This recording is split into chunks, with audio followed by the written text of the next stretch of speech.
has well and truly slipped from Manchester City's head. Thierry Henry, that is some statement. Is that Arsenal telling us they are right in this title mix? Yes, in the last 30 minutes, I really liked it. Gary said it, you have to play like the whole game. What was different in that last 30, Thierry? I don't know, the desire is kind of weird because we went 1-0 up and then after we're pretty passive, then it goes to 1-1 and we score that goal. Whenever we go forward and we try to play higher, it is very difficult to play us. And then after that, obviously, Lewis Kelly scored and then we all know what happened, but you have to play like that all the time during 90 minutes. And when we do, we are difficult to stop. But I've been saying that, like I said to you, I've seen that so many times this year against City. Maybe not the amount of goals that they conceded, but how passive they are at times on a counter. But you know what? Let's enjoy it because it didn't happen often. And I'm sure, as you can see, Odegaard and everyone at Arsenal is enjoying that. But having saying that, Liverpool are 6 points ahead with a game in hand. So let's carry on working the way we did in the last 30 minutes. But suddenly, a big thumping wing, goals from two teenagers, and everything in the garden looks rosy, Jamie. It's a great day for Arsenal. I think a couple of weeks ago on Monday Night Football, I was talking about Arsenal. I said, they're still lacking those statement results that you think a title winner would have. But look what's happened in the last week. Going to Wolves, going down to 10 men, coming away with a 1-0 victory, and then absolutely just demolishing the champions, Manchester City, in a game that looked in the balance. You know, early on when they go 1-1, they get a little bit of luck to make it 2-1, but then Arsenal look a completely different team as soon as that goal goes 2-1. Before that, there was a little bit of caginess, something I didn't really like first half, I must say. But what happened here second half in terms of the atmosphere and what we saw on the pitch, they're going to need that, I think, from now to the end of the season if they're going to wrestle that title back. Given where Manchester City were, is it actually a little bit sad to see them like this, particularly in that second half? Yeah, of course it is. The drop-off has been massive. I think the lack of control, the lack of structure. Thierry mentioned it briefly there about the goals they're conceding. It was 3 against Feyenoord after being 3-0 up. Get beat 4-1 at Sporting. You go to PSG, get 4 there and fight. It's just, I can't believe my eyes when I'm talking about defensive work. And people can talk about injuries. The team today was good enough to get a result.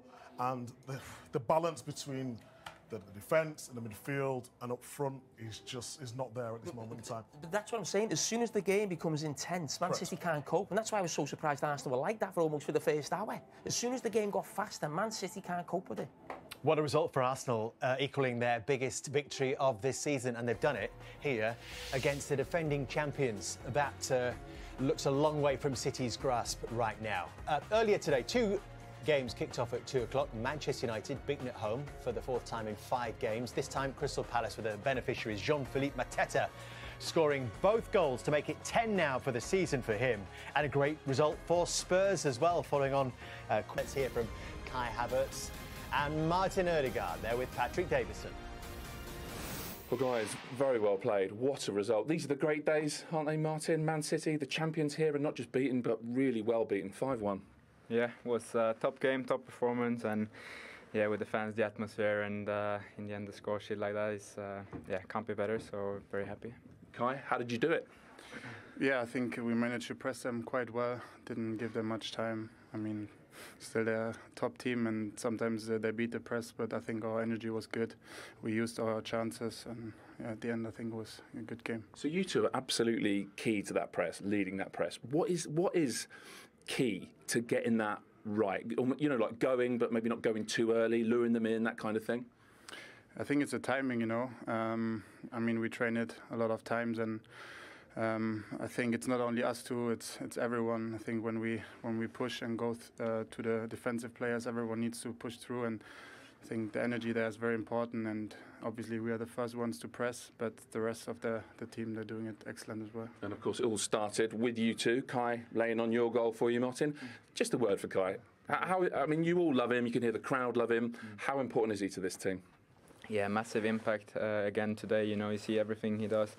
He score again, assist. He's always there. You know, with and without the ball, massive impact. So yeah, top player. So yeah, good to have him in the team. Yeah, pleased to see the goal go in, obviously. But I mean, I won't go into too many history books. But you've had to wait a little bit for the goal.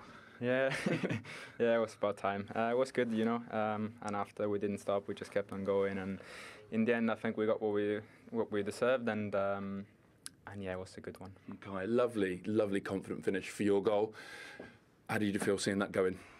Yeah, it was nice. I think I was a bit frustrated from the chance of the first half, so I thought to myself, I need to score one. And yeah, when I saw it going in, obviously I was very happy. Did you just, when Martin was talking about you, did you just say not enough, something like that when Martin was talking? Just as Martin was talking about you a second ago. No, I said it's enough because he was so positive about me. Yeah, you're quite a partnership, you two, aren't you, Martin?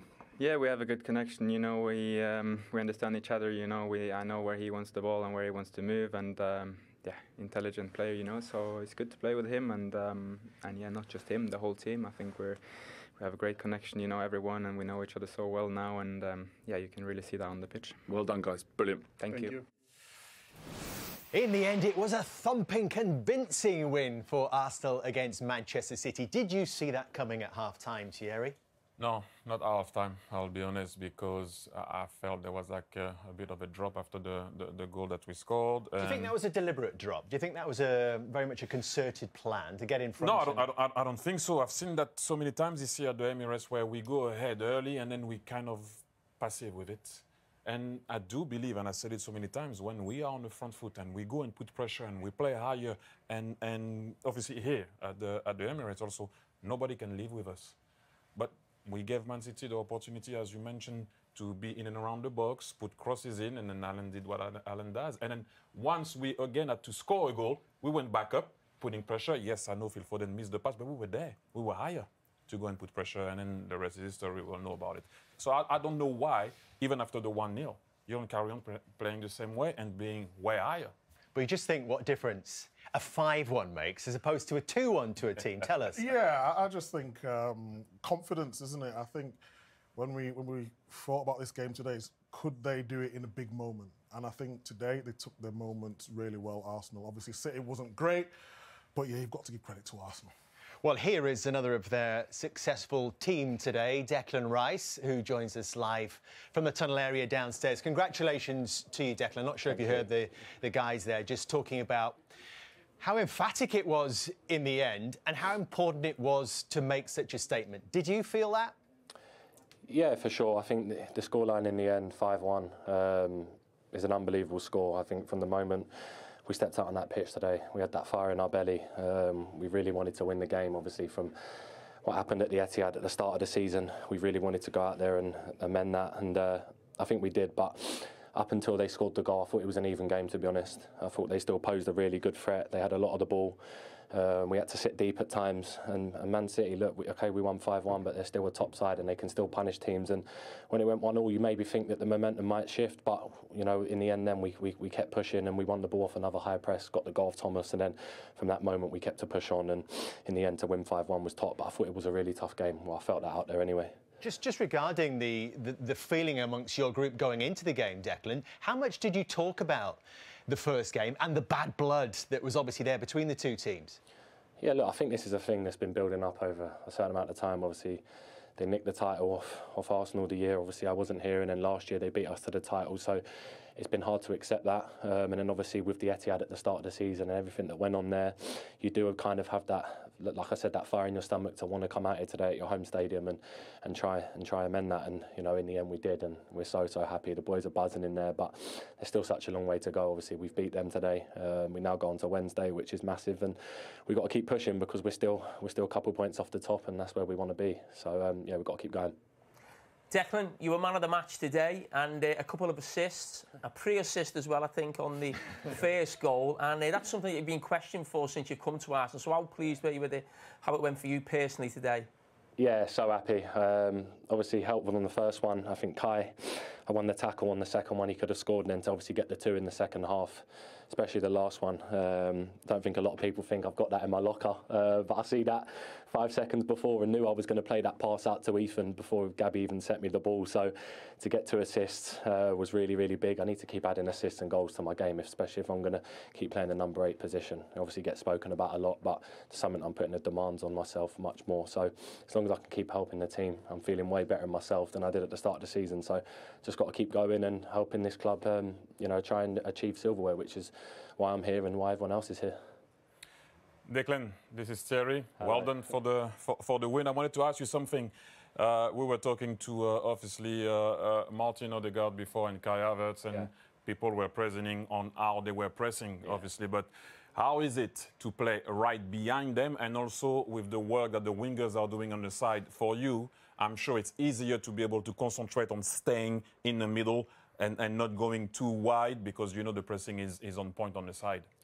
You're spot on. I think, honestly, the manager gives us absolutely everything tactically, right down to the last thing you could even imagine. Like, we're the only ones that have to go out there and do that. You know, the press is all set up from him and how we play and how we press and everything. So for me, I know my role. I knew who I had to mark. I knew how I could press and win the ball back today. And like you said, I think Martin and Kai, they go under the radar, especially Martin, just because people think he's a luxury player and, you know, he's there to get on the ball and play. His pressing and the way he gets after the ball and sets the team off is outstanding, and especially Kai as well. I'm so happy for him. There's obviously so much talk around him, but what he offers us as a team is unbelievable. And, you know, these guys are top, and, you know, we're all top, but we have to keep going. You know, we need to keep pushing, and let's see where the season can go. But today was a really good day, and it's been one of the best days since I've been at Arsenal. So, yeah, let's keep pushing.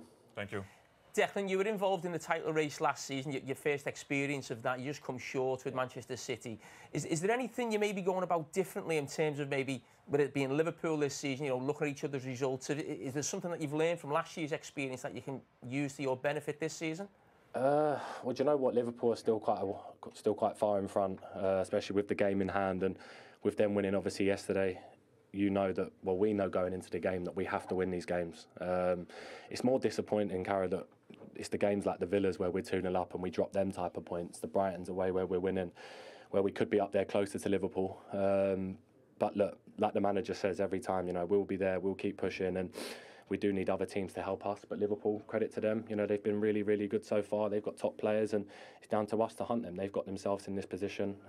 So look, there's respect to them, but we obviously know the goal that we want, and then that's to hunt them down and obviously to win the Premier League. That's what we want to do. Still a long way to go. Still so many games to play, but we need to stay positive and keep taking each game as it comes, and I'm sure we'll be fine. I love your message, Declan. You want to hunt them down. I tell you what, that performance, that result has got Jamie twitchy anyway in here. So. That's the good news. That's the good news. But listen, you were Gary Neville's player of the match. That was backed by everybody in the studio as well, I have to say, Declan. And there is the trophy. Congratulations on a great performance. Have a good day. Well done. Thank you. See you later. Declan Rice. You're a bit sheepish now, aren't you? It wasn't that game, it was the Tottenham game.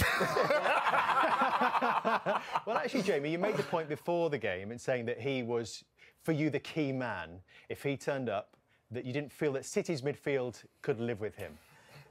Listen, that's not anything special to say. I think we've seen that, you know, in the last few weeks, whoever City have came up against. But I almost feel it sometimes that I'm almost one of Declan Rice's biggest supporters, because I do find myself scratching my head when I see people criticise him and you sort of asking for more goals and assists. Now, I know the game in the last sort of 10, 15 years, especially on the show that we do, tomorrow night, Monday Night Football, we look at numbers and analyse things. And I think when you played alongside Patrick Vieira and Emmanuel Petit were behind you in midfield, they were two of the greatest midfield players in the world at that time, and two of the greatest midfield players we've ever seen in the Premier League. I don't remember anyone talking about how many goals or assists they got. Now, they chip in, they didn't get a lot, probably 5 or 6 a season. For me, Declan Rice is one of those type of all-round midfield players, a little bit like Roy Keane, a little bit. And he said he's playing in the number 8 position, so he's playing a little bit higher. But for me, he's almost like a throwback to a midfield player who used to play in a 4-4-2 system. He could do a bit of everything. Now, for me, I think he's a wonderful player. I think his passing range is vastly underrated. You see that with the pass he put out there, but I see him in terms of build-up and getting on the ball, his power, everything about him is pressing early on. He's just, for me, he's an absolute, a wonderful midfield player. An outstanding performance, player of the match, a couple of assists and a pre-assist as well. That you Roberto Martinez. And you could obviously sense that Declan's really keen to build on his numbers. The numbers very much went against Manchester City today, a 5-1 defeat. Here's John Stones now giving his reaction to Patrick Davison. Well, John, you're obviously a proud team and you've been great champions. So how much does it hurt to lose like that here? Oh, yeah, it's difficult. I think all of us don't take losing well. It's hard for me to put into words, actually, straight after a game like that. Pride's hurt. Sorry to the fans that travel to come and watch that and how we played in the last 30 minutes was not acceptable. As a collective, you know, it's not us. It's not nice to be involved in that when you know, it's not your team or yourself within those situations. And I give credit to Arsenal. This is not an easy place to come to, and they've played really well against us. I thought 65 minutes we played some great football at times. We're in the game, you know. It was a swinging point, I suppose, and yeah, it swung the wrong way for us, and I'm angry, upset, personally and collectively of how the game finished for many reasons. So what happens in that last half an hour? Because at that point, you're probably favourites to win it. When it goes 1-1, probably most people would say City the most likely winners. Why the collapse? I don't know. That's the magic question. To get us back after half-time is a great feeling, a good situation to be in, and then to concede after that from deflection, I think it was off me, or a bit of luck, or however you want to look at it. Is that pure luck, that deflection? Yeah, I mean, it's difficult when there's an overload at the back and you've got to make a split-second decision to come out, and you know, they've got the luck on that one, and you know, it's gone in. I could have maybe stayed more square or whatever it might have been. I'll have to watch it back. But yeah, we can't let those situations get on top of us, and you know,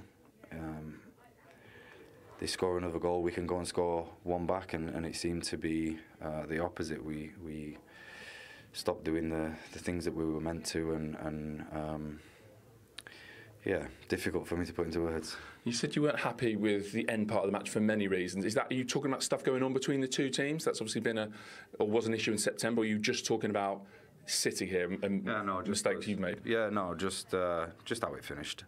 Just obviously to concede the goals that we did, to allow them to have so much of the ball towards the end is frustrating when we're a team that is so dominant in our own play, with keeping the ball, moving it, controlling the tempo of the game.